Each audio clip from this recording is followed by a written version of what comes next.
¿el ser heterosexual, homosexual o bisexual sería una moda? Cuéntame sobre las preferencias. ¿Qué podemos saber de las preferencias de los jóvenes de hoy? Mira, el tema de las preferencias de toda la adolescencia siempre ha sido que nos queremos reinventar.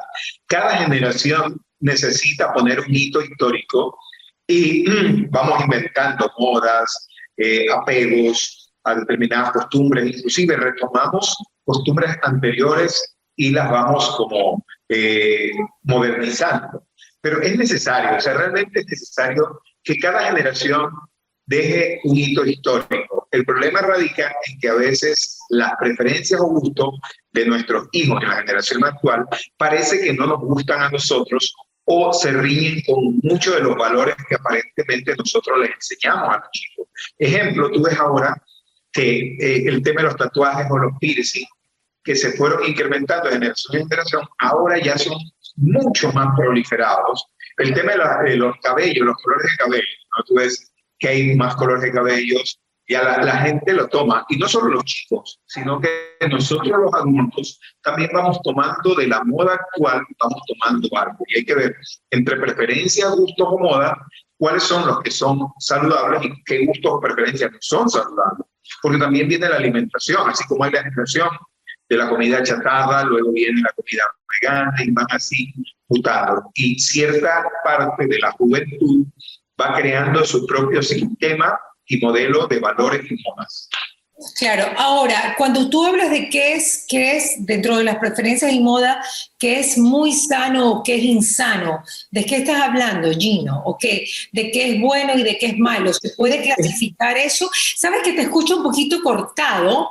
O sea, no sé, estás así, estás como robotizado. No sé si podemos hacer un cambio de router. ¿Hola? En el caso nuestro, difícil, porque yo no sé si estoy ahorita con la señal de Wi-Fi de mi router de la unidad o mis datos. No sé con cuál de los dos, pero con algo estoy trabajando. Bueno, vamos a ver, sigamos intentándolo. Ok, Gino, en relación a esto, ¿qué me dices? ¿Cómo lo puedes clasificar? Ejemplo, por decirte, la parte de lo que te decía, los piercing o los tatuajes. Recuerda que cuando en un momento se decía que el tatuarse era como que te podía provocar enfermedades, o si te tatúas ya no puedes donar sangre. Entonces hay que ver hasta qué punto la moda llega a incomodar. El tema de la indumentaria, la ropa, que cuando usas ropas a la cadera o ropas de tal forma te marca o te deja cosas. Hay formas de nosotros tener una vida sana. El detalle de la vida sexual, mucha gente ya no se empareja, sino que tiene relaciones muy ligeras porque creen que algo de esta juventud. Entonces, desvalorizas las relaciones, así como también el tema de la amistad y la fraternidad. Ahora los chicos construyen clanes familiares con los amigos de juegos. Entonces, hay costumbres y costumbres que tienen cosas propositivas y cosas muy, muy marcadamente nocivas o negativas. Entonces, toda generación, desde la época anterior, los baby boomers, la época de los hippies, o sea, cada generación ha traído consigo pros y contras. Los millennials, los centennials. ¿Y qué es lo más marcado que vemos en esta generación? ¿Qué tendencia es la más marcada que vemos en esta generación, Gino? Como en algún momento, por ejemplo, en la generación de los 60, fue el hecho de fumarse una marihuana, o en el tema de los 50, pues el alcohol, ¿no? El alcohol que estaba prohibido y que era todo un tema el tomar alcohol porque obviamente estaba prohibido y tal, o el rock and roll o la música, también pues fue algo que en esa época los padres veían a los jóvenes como que eran unos diablos, los satanizaban por este tipo de modas. Son tendencias que se dan con los tiempos, ¿no? De hecho, vimos que también hubo la llamada generación decapitada de autores de muchos lados del mundo, donde supimos que ellos utilizaban heroína, ¿no? Entonces, estamos hablando de cosas... Y el suicidio fue marcado. La generación decapitada es porque casi toda esa generación optó por autoeliminarse muy joven. ¿Cuáles tú crees que sean las tendencias, y era lo que te preguntaba con este contexto histórico, cuáles tú crees que sean las tendencias de los jóvenes en este momento? A más del piercing, los tatuajes, ¿tienen alguna tendencia en especial? Sí, esta generación la han caracterizado como los niños de cristal. Si tú ves las personas de cristal que no quieren involucrarse en acciones que puedan perjudicar a lo mejor su vida. E inclusive de la pandemia para acá, los adolescentes se encuentran en un conflicto. Si antes había gente que no quería vincularse, ahora tienen miedo a sufrir el desencanto. O sea, estamos perdiendo un poco el proceso de humanización. Las redes sociales... ¿Es por eso que no se quieren comprometer con nada, Gino? Claro, es que por eso es una cuestión contradictoria, porque ellos realizan compromisos ficticios a través de una red social inmensa de la gran matriz, pero en la vida real tienen mucho miedo, o sea, mantienen mucha distancia de las personas. Los grupos sociales de ellos son cibernéticos, crean mucha ficción porque les asusta el tema de la realidad. Les hemos enseñado a nuestros hijos a temerle al contacto social real, y es penoso porque podríamos perder una o dos generaciones por algo que tal vez no supimos manejar por miedo. Ok, es una forma de volver a las cavernas, ¿no? Una forma de aislarnos dentro de redes sociales y no socializar y no conocer gente, ¿no? Y no abrazar y no tocar, no hacer contacto, no besar, no disfrutar la piel. En redes sociales llegamos más, o sea, tenemos más amigos, pero menos contacto físico. O sea, el miedo al contacto social se exacerbó y los chicos de cristal realmente son muy frágiles. Son extremadamente frágiles porque cuando se meten en relaciones reales con gente real, no saben cómo manejarlo, o sea, realmente no saben y tienen un alto nivel de frustración. Si antes ya existía un manejo inadecuado de emociones, aunque estamos, como tú bien decías, el siglo pasado se inició el proceso de la educación emocional, pero en este inicio, y esto ya 21 años de este nuevo siglo, todavía la generación está tambaleando porque es contradictorio. Estamos en la época de aprender a gestionar las emociones, pero al mismo tiempo le tememos el acercarnos para experimentar estas emociones de manera real. Las experimentamos toda manera cibernética. Tenemos chicos jóvenes de 20 años que son expertos en el manejo de redes y tienen un gran conglomerado, pero los pones al frente de 20, 50 personas, se congelan y son extremadamente frágiles. ¿Te parece que eso les va a afectar en su vida futura, Gino? ¿Cómo? O sea, no podemos, a ver, no somos pitonizos, no podemos, no leemos el café, ni tampoco las cartas, no sé tú, pero yo no, y yo creo que solo Dios sabe lo que va a pasar, ¿no? Más allá de que puede haber mucha gente visionaria y pueden haber muchas predicciones que pueden resultar en relación al histórico de lo que se está viviendo como consecuencia de, pero ¿qué tú crees dentro de lo que dicen los psicólogos de la generación de cristal? ¿Cuáles serían las consecuencias de ser así? Ya, primero que no son todos, son una parte de la población, porque hay otra parte de la población que no tiene acceso a estos pero es una característica, ¿no? Es una característica de esta generación, más allá de que haya unos que no lo sean.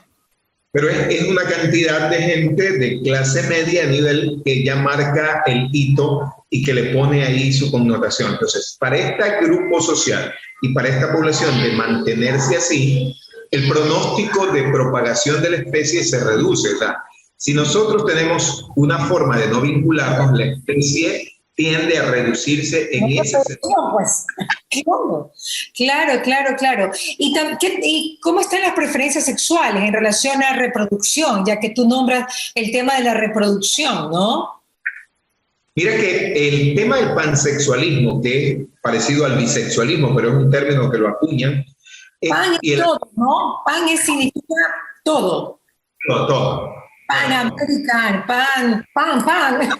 O sea, me gusta todo y quiero todo, pero también los asexuados existe, porque no hablamos de afecto, sino más bien de sexualidad. Entonces, esto también, esta moda, porque es como una moda, por el miedo prefieres vincularte a lo mejor de otra forma en la que la procreación ya no es parte de tu ejercicio sexual, sino el relacionarte a distancia, sin contacto, y prevengo los embarazos adolescentes, perfecto, pero también reduzco la capacidad de propagación de la especie.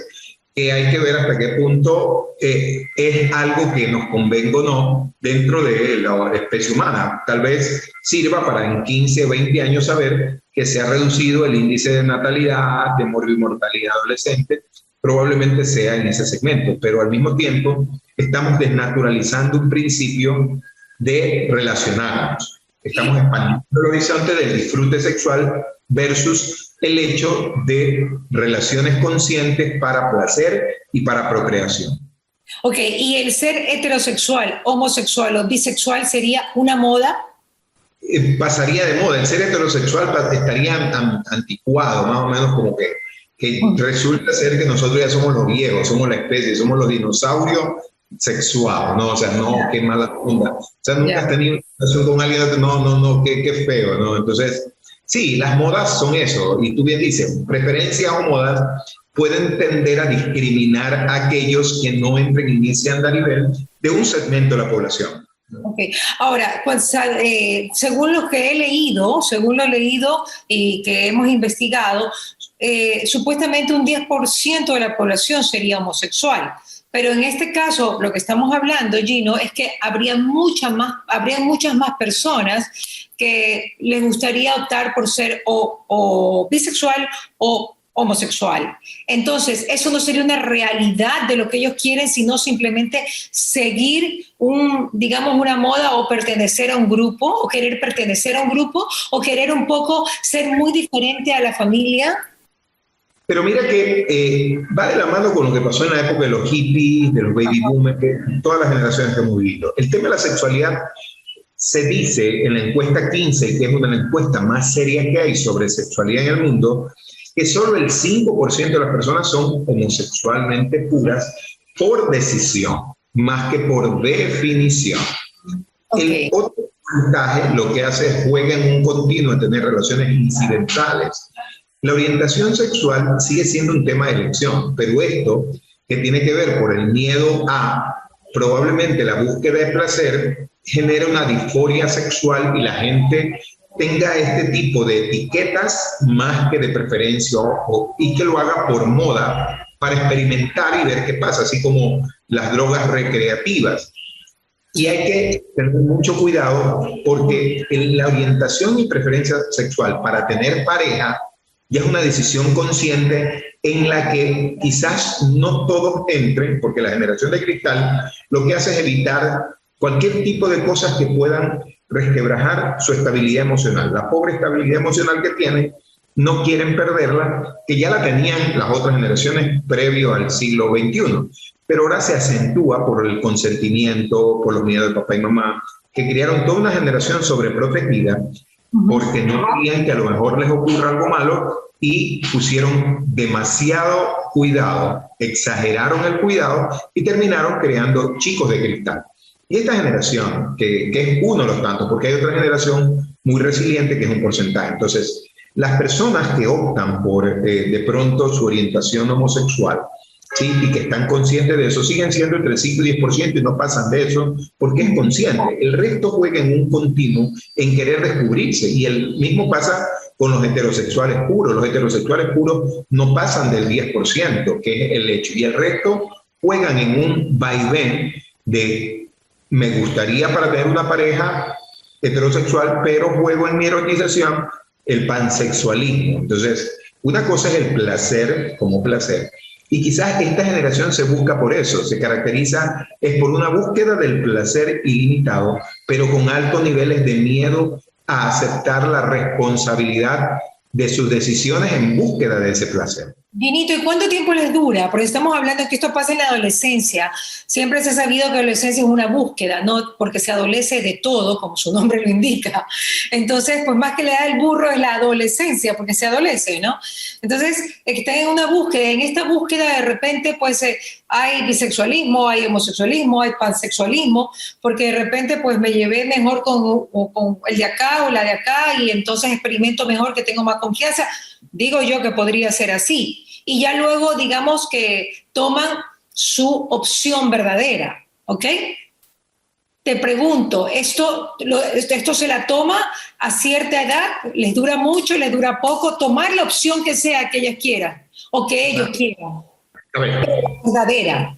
Neuropsicológicamente, la adolescencia empieza en el momento que empieza el cambio de niño a adulto, ¿no? Que es la parte de las hormonas. El problema aquí no es que la adolescencia, bueno, supuestamente comenzaría a los 12 años, me corrige si no es así, pero... En las mujeres cuando tiene su menarquia y en los hombres cuando ya fluyen las hormonas. Entonces, ahorita actualmente está entre 9 años en las mujeres porque ya su primera menstruación ha bajado el nivel de edad.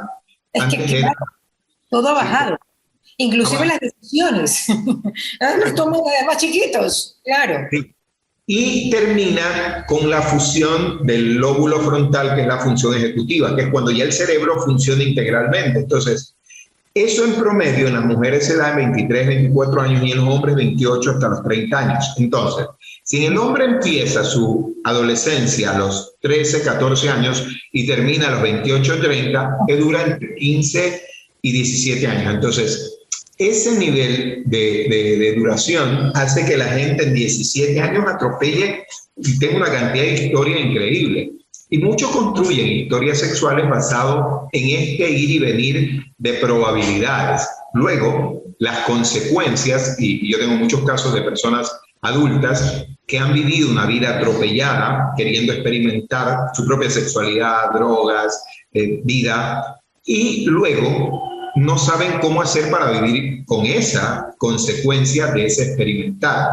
De ahí que la idea es que en este acompañamiento que nos va a pasar, porque tenemos generaciones y generaciones, es que nosotros los padres acompañemos y no consintamos ni solapemos, sino que nos pongamos en la parte no moralista, sino el hecho de decir, ¿para qué te sirve, ¿sí?, el seguir una ola? Crea tu propia, ¿sí? Porque tienes que crear tu identidad, tienes que crear tu modelo de desarrollo, basado en lo que nosotros de alguna manera como familia hemos dado, y no simplemente en lo que dicta la sociedad, porque esto es sumando todo el miedo que se exploró. Tienes un 60, un 70% de gente que secuestró la identidad de sus hijos, y no es esta generación, viene desde los millennials y centennials. O sea, esas 3 generaciones han sido generaciones en las que el papitis y la mamitis se incrementó. Y eso hizo que de alguna manera tengamos 3 generaciones que han venido acompañándose, y súmale estos 2 años ya de pandemia que colapsaron a toda la humanidad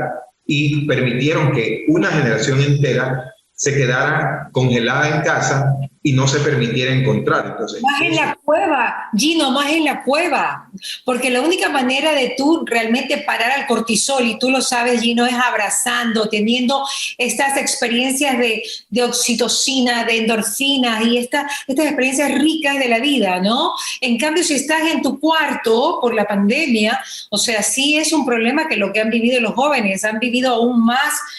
No es una mala palabra, encuevados, o sea, están en esa cueva y de allí no salen y se les hace un poco más difícil poder compartir. También se ve muchísimo, dímelo.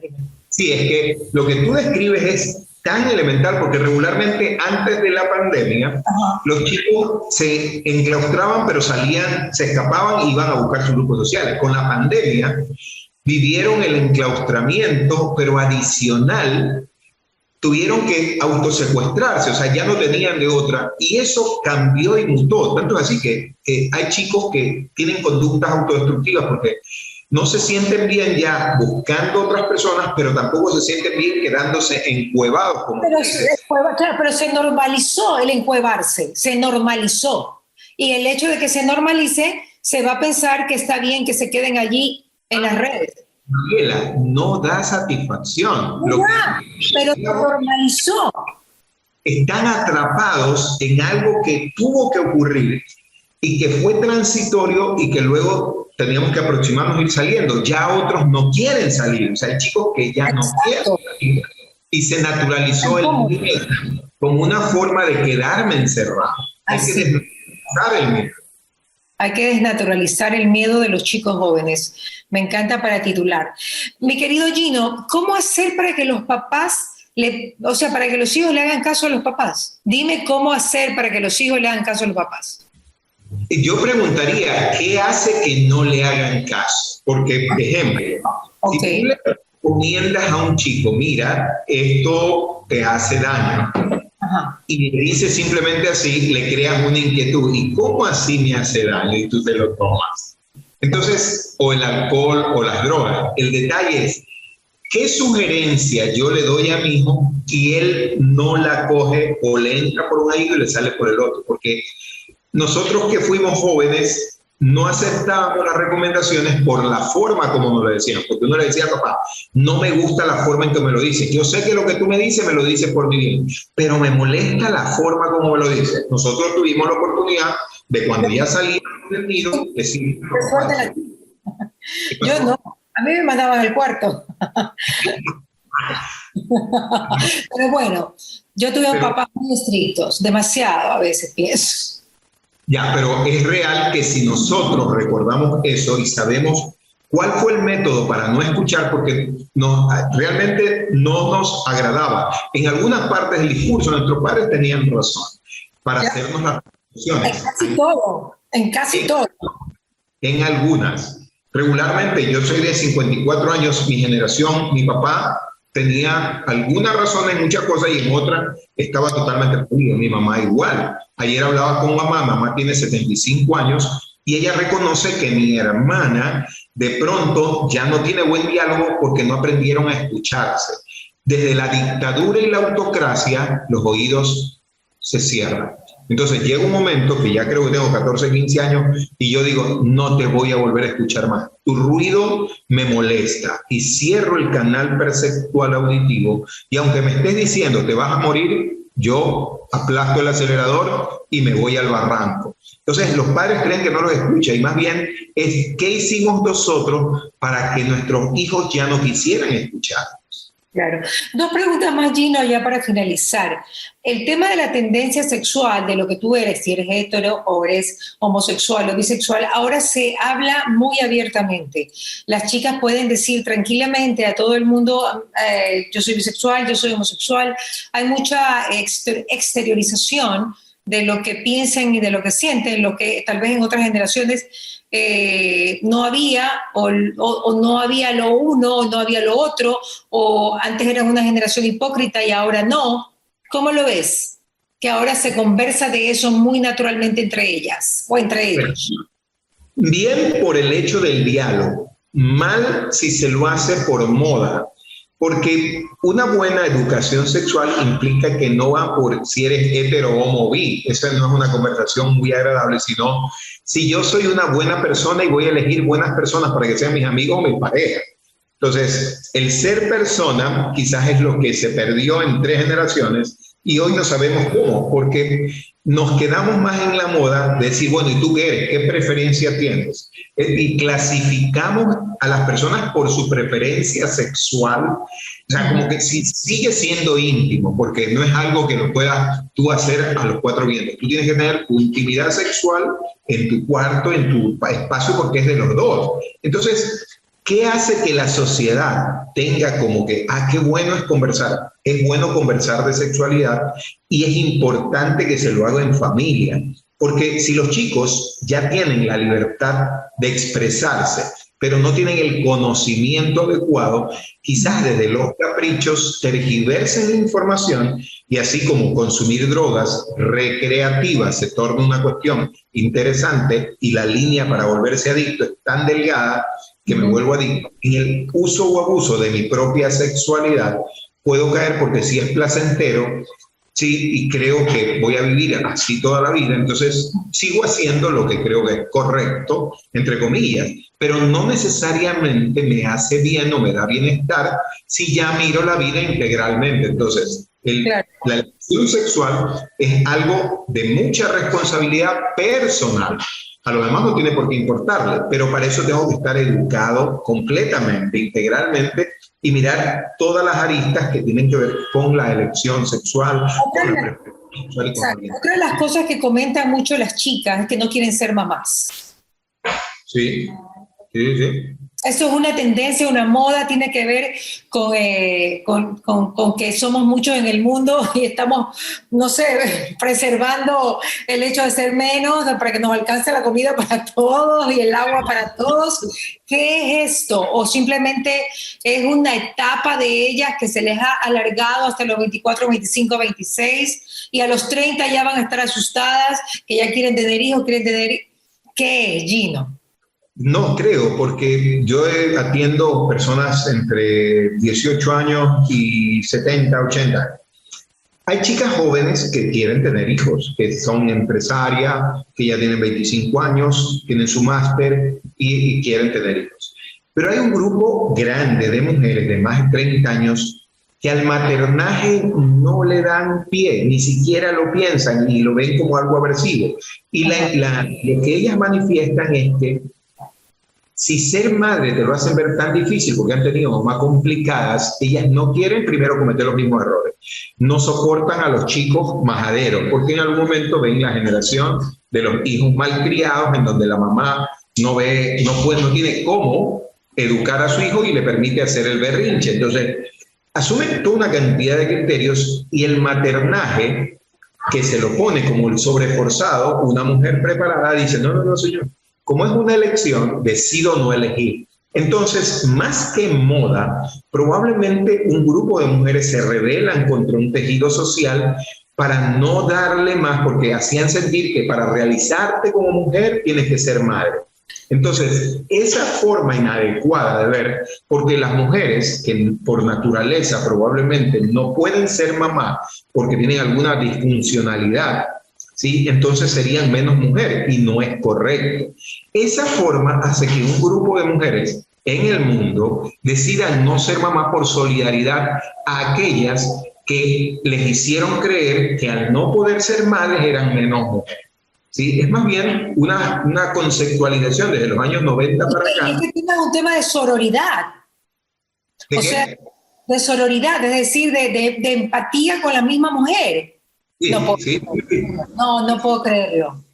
Sí. ¿En serio? O sea, pongamos de acuerdo para no ser mamás todas. No, habla serio. Es que la creencia es que hubo a muchas mujeres que no pudieron embarazarse, se las descalificaba y su autoestima se disminuía, porque como la conceptualización social ponía el maternaje por sobre todo, entonces dañaron les da miedo ser juzgadas si no pueden ser mamás. Claro, correcto. Wow. Y eso pasó con muchísimas mujeres que inclusive perdían sus relaciones de pareja porque su marido les exigía que al no ser madre ya no servían como mujeres. Entonces, eso es lo que ha hecho que muchas mujeres empezaran por el resentimiento, luego por la sororidad, y efectivamente tiene que ver con esta parte empática de una sociedad discriminante en donde se exagera y se pone por sobre todo la maternidad. O sea, eres madre, no eres una matriz solo para procrear, tienes otras áreas.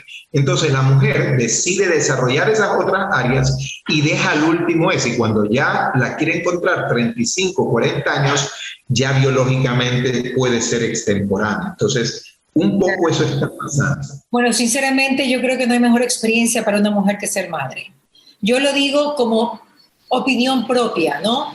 Es una experiencia y un amor que no tiene, o sea, no tiene comparación con otro amor, pero soy yo, ¿no? Y hay muchas mujeres que pensamos como yo. Ahora, algo malo habremos hecho esta generación, o sea, la generación de los adolescentes de los 80 y de principios de los 90, para que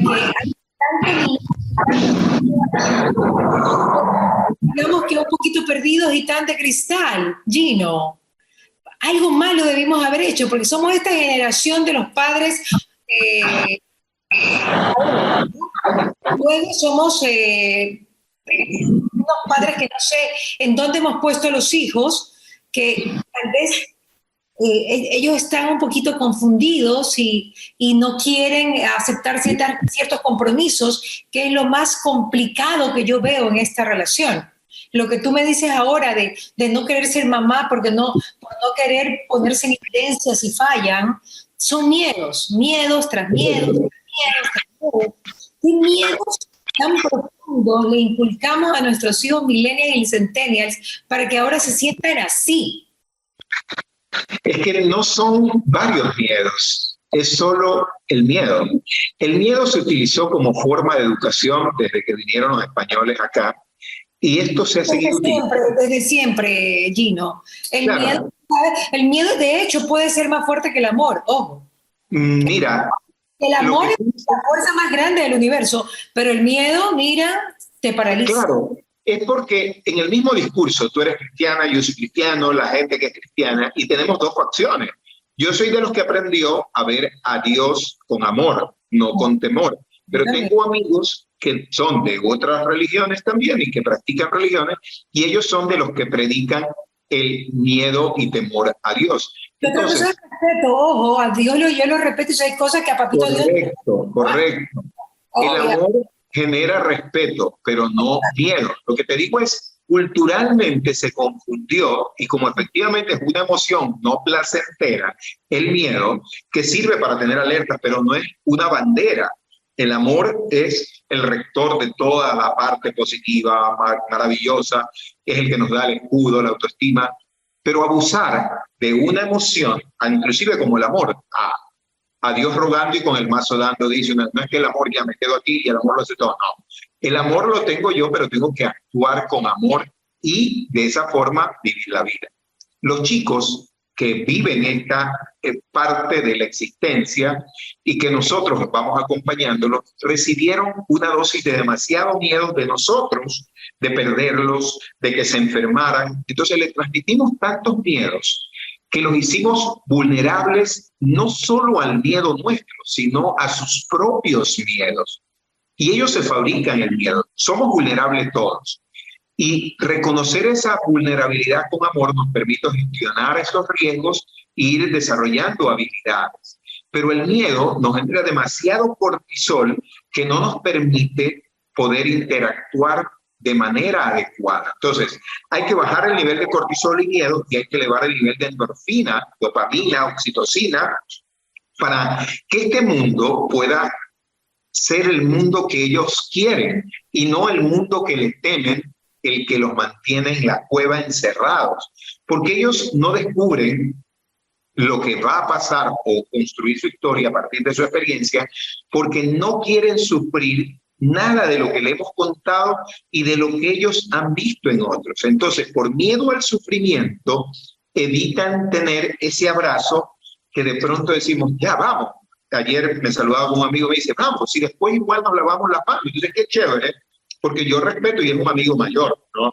Entonces, qué chévere, porque la idea es, ya aprendimos a lavarnos las manos, ¿sí? Ya aprendimos a cuidarnos y no por eso dejo de abrazarte. Y chévere porque te dan el abrazo, sí, porque lo sientes. Y tú vas viendo que hay personas que antes de la pandemia a mí no me abrazaban y ahora me vi ayer en San Marino con un amigo mío y me dio un abrazo y yo, wow, qué bueno que se permita eso. Pero nuestros hijos hay que explicarles y tenemos que dedicarle tiempo a toda la juventud de que efectivamente el miedo parecía útil, pero realmente nos hizo daño y que hay que empezar a propagar más amor. Hay que darnos más tiempo de reconocer nuestras ineficiencias. Sí, fuimos muy miedosos. Efectivamente, por mucho que lo justifiquemos, existió una buena intención, pero no sabíamos cómo hacerlo con amor. Ahora estamos aprendiendo. Vamos a empezar a interactuar más a través del amor y con amor, porque si no, nuestra sociedad, como la teníamos conocida, colapsa y lo que está pasando en la penitenciaría y toda la crisis social se incrementa porque el miedo hace que el terrorismo se incremente y mientras un delincuente, que a lo mejor es más débil en autoestima que muchos otros demás, se parapeta en la fuerza y en el hecho de un arma, y como nosotros tenemos miedo, entonces cada vez las personas con mayor temor son víctimas de este tipo de personas que tienen baja autoestima, pero descubrieron que con su poquita autoestima pueden hacernos mucho daño porque ellos lo que hacen es elevar su nivel de terror y nos crean terror y nosotros aprendimos a respetar al miedo y no respetamos al amor. Y solo con dar un giro. Son palabras, son enunciados, Gino, pero en la práctica sería bueno que podamos hacer series, Gino, donde se explique de qué forma hacerlo. Yo, por ejemplo, veía a esas madres llorar afuera de la penitenciaría porque se le habían muerto 3 hijos. Y decía, Dios mío, esta pobre señora, ¿qué habrá hecho, qué no habrá hecho para que 3 de sus hijos estén en la cárcel? Entonces yo creo que tenemos que comenzar por nosotros mismos como padres, quienes somos adultos y tenemos la responsabilidad de guiar de forma adecuada a nuestros hijos, y que a veces no lo hacemos por pereza, porque nos enamoramos de otro hombre, porque nos divorciamos del anterior, porque tenemos tiempo para todo, para desarrollarnos. Pero yo creo que si ya te metiste a ser madre, me parece que tienes que tener la responsabilidad de ser madre y compartir. Por ejemplo, yo, el hecho de que mi hijo Ricky no haya estado en esta entrevista, me llamó temprano y me dijo, mami, tengo dolor de garganta. Comencé a ponerme histérica, Gino. Y este pelado no quiere, es el colmo, se lo pido. Y no. He pasado por diferentes aspectos. Le dejo de hablar, no lo llamo. Todo eso ha pasado por mi mente, todo eso. Cuando me lo preguntaste por qué no estuve, colapsé. La verdad es que me sentí horrible, dije, este pelado, claro, yo le pido un favor, él es joven, tiene que estar en esta entrevista, tiene que ayudarme porque él sabe lo que sienten realmente los jóvenes. Y hemos terminado la entrevista y he decidido preguntarle por qué razón no quiso estar. ¿Para qué le sirve no estar? Preferible. Exacto, porque a mí no me viene con cuentos de que tenía dolor de garganta. Ya, mi sugerencia a ti, y justo ayer mi hijo me ayudó en algo. Kevin tiene 30 años. Esto lo estamos contando para que la gente que está escuchando se identifique con este ejemplo que estoy poniendo. El hecho de que tus hijos no quieran hacer lo que tú les pides, ya son graves. O sea, Ricky ya tiene 20 años, no vivía acá. Y no es que no quería ayudar a la humanidad, pero sus prioridades tal vez no son, y ahí vienes tú y dices algo, ¿no? La mamá que sus 3 hijos estaban presos, ya estaban presos antes. Conocemos del caso por toda la matanza. El detalle es cómo hicimos para que esto sucediera y qué vamos a hacer para que otros no lo vivan. ¿Para qué sirve que esto haya ocurrido? Y, a ver, ¿de qué forma hubiese sido el hecho de que sucediera? Mira que en cambio ayer mi hijo me sorprende porque fue a mi departamento, hicimos un live por el tema de la crisis social que vivimos. Él me lo pidió, me dice, yo recibí información de un lado y otro lado. Y estoy confundido porque yo quizás antes hubiese estado actuando vehemente y está bien que maten a los criminales, pero también siento pena o lástima, dice, porque no es justo y necesario. Entonces, no porque seas criminal, quiere decir, entonces fue chévere y él me invitó. Yo no iba a hacer live en mi vida en un poco tiempo. Y el live de ayer fue pedido en cambio por mi hijo. Y él fue a mi departamento. Entonces me pareció chévere y toda la paciencia del mundo. Yo estaba como tú el año pasado, me hubiese encantado que mi hijo me acompañara y no lo hizo. Pero la paciencia y la lección que aprendí yo ayer, y que te la comparto ahora y la comparto, es que cuando se decide ser papá y mamá, se decide cultivar el amor propio para compartirlo con ellos.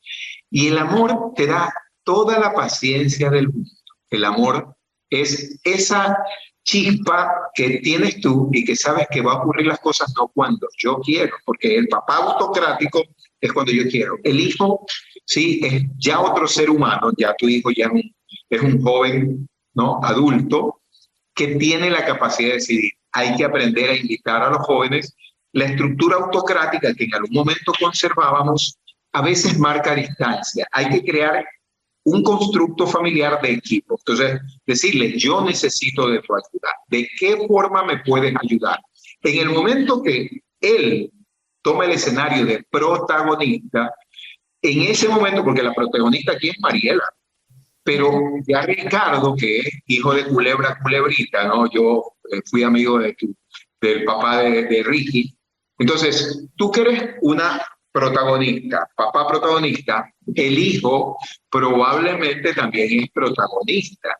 Entonces, si le preguntas de qué forma él podría aportar y qué haría él para enriquecer y lo hace sentir parte de eso, como la estrella y no como el estrellado, no como el conejillo de India, sino como el conductor y protagonista, probablemente el escenario es diferente. Yo creo que no, yo creería, se lo voy a preguntar, porque Ricky es muy amable conmigo, pero que sé, ya para finalizar esto, yo creo que más que eso, yo creo que Ricky no quiso comprometerse con su gremio, con su generación, digo, capaz voy a decir algo, y así son. Más que comprometerse, no violentar los secretos de la generación, no bronquearse con su generación. Probablemente, una buena hipótesis, pero es mejor aclararlo y preguntarle, ¿para qué te sirvió no acompañar? En el próximo capítulo se los cuento. Estamos hablando de las tendencias y todos los gustos y preferencias de los jóvenes. Vamos a seguir haciéndolo porque es importante